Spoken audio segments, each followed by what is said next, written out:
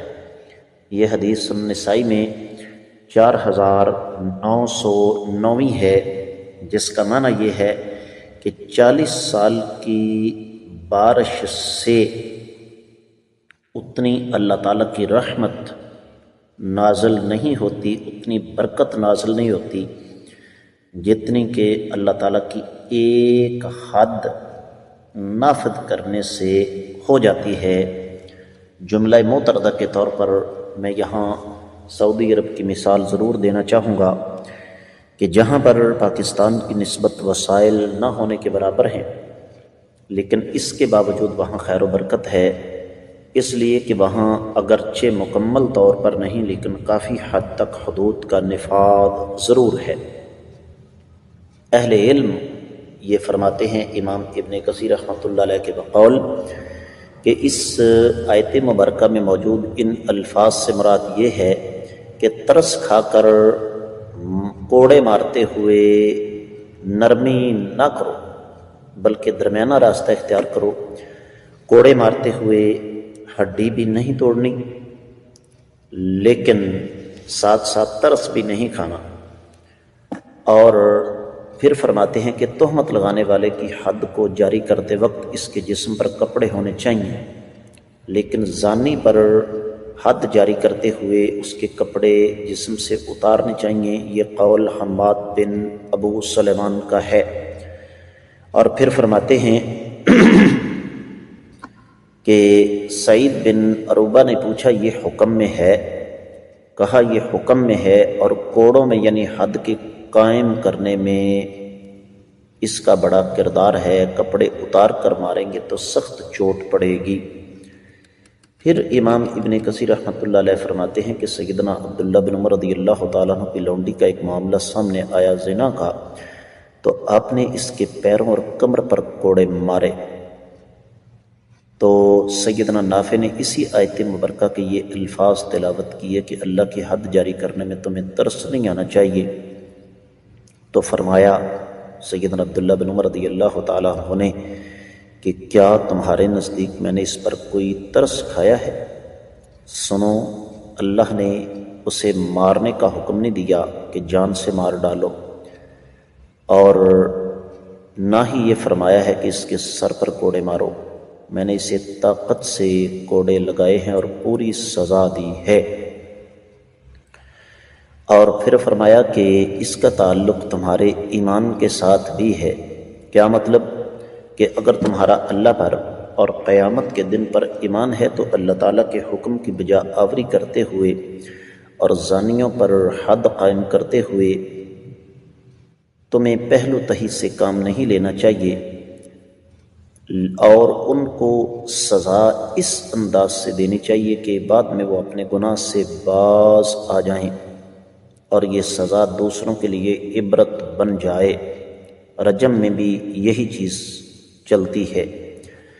پھر امام ابن کثیر رحمۃ اللہ علیہ ایک اور حدیث لے کر آئے، جسے شیخ البانی رحمۃ اللہ علیہ نے سلسلہ حدیث صحیحہ میں 26ویں حدیث کے تحت صحیح قرار دیا۔ ایک شخص آقا علیہ السلام کی خدمت میں حاضر ہوا اور اس نے عرض کیا، اللہ کے رسول صلی اللہ علیہ وآلہ وسلم، میں بکری کو ذبح کرتا ہوں لیکن میرا دل دکھتا ہے۔ آپ نے فرمایا، اس رحم پر بھی تجھے اجر ملے گا۔ اور ساتھ آخری بات جو اس آیت مبارکہ میں بیان ہوئی ہے کہ ایک مسلمان بہت بڑی تعداد میں سزا کے وقت جمع ہونے چاہیے، ان کی سزا کے وقت مسلمانوں کا مجمع ہونا چاہیے تاکہ سب کے دل میں ڈر بیٹھ جائے اور بدکاری کرنے والے کی رسوائی ہو اور لوگ اس سے باز آ جائیں۔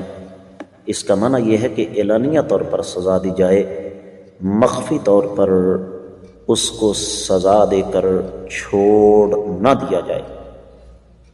اب جماعت کی تعریف کیا ہے، اس پر امام ابن کثیر رحمۃ اللہ علیہ نے قدر تفصیل بیان کی ہے کہ ایک شخص جماعت نہیں ہوتا، ایک شخص سے زیادہ ہونے چاہیے۔ اور پھر فرمایا کہ امام محمد کا مذہب یہ ہے کہ ایک شخص بھی طائفہ ہے۔ امام عطا کا قول نقل فرمایا امام ابن کثیر رحمۃ اللہ علیہ نے کہ 2 ہونے چاہیے۔ امام سعید بن جبیر کا قول نقل فرمایا ہے کہ 4 ہونے چاہیے۔ امام ابن شہاب زہری رحمۃ اللہ علیہ کا قول نقل فرمایا کہ 3 یا 3 سے زیادہ ہوں۔ امام مالک رحمہ اللہ فرماتے ہیں کہ 4 اور اس سے زیادہ ہوں، کیونکہ زنا میں 4 سے کم کی گواہی قابل قبول نہیں۔ امام شافعی رحمۃ اللہ علیہ کا مذہب یہ ہے کہ 4 ہوں۔ ربیہ رحمہ اللہ فرماتے ہیں کہ 5 ہوں۔ امام حسن بصری رحمہ اللہ کے نزدیک یہ تعداد 10 سے کم نہ ہو۔ امام قتادہ بن دعامہ فرماتے ہیں ایک جماعت ہونی چاہیے تاکہ عبرت نصیحت ملے اور سزا کا مشاہدہ کر کے لوگوں کا حوصلہ ٹوٹے۔ اور امام ابن کثیر رحمۃ اللہ علیہ فرماتے ہیں کہ نصرت بن علقمہ فرماتے ہیں کہ جماعت کی موجودگی کی وجہ یہ ہے کہ لوگ جن پر حد جاری کی گئی ہے ان کے لیے دعائے مغفرت کریں۔ معزز خواتین و حضرات، تفسیر ابن کثیر میں اس آیت مبارکہ کے حوالے سے جو کچھ بیان ہوا وہ اتنا ہی۔ اللہ تعالیٰ نے توفیق دی تو آنے والے سبق میں ہم انشاءاللہ دیگر کتب تفسیر کی روشنی میں اس کا جائزہ لیں گے۔ اجازت دیجیے، السلام علیکم ورحمۃ اللہ وبرکاتہ۔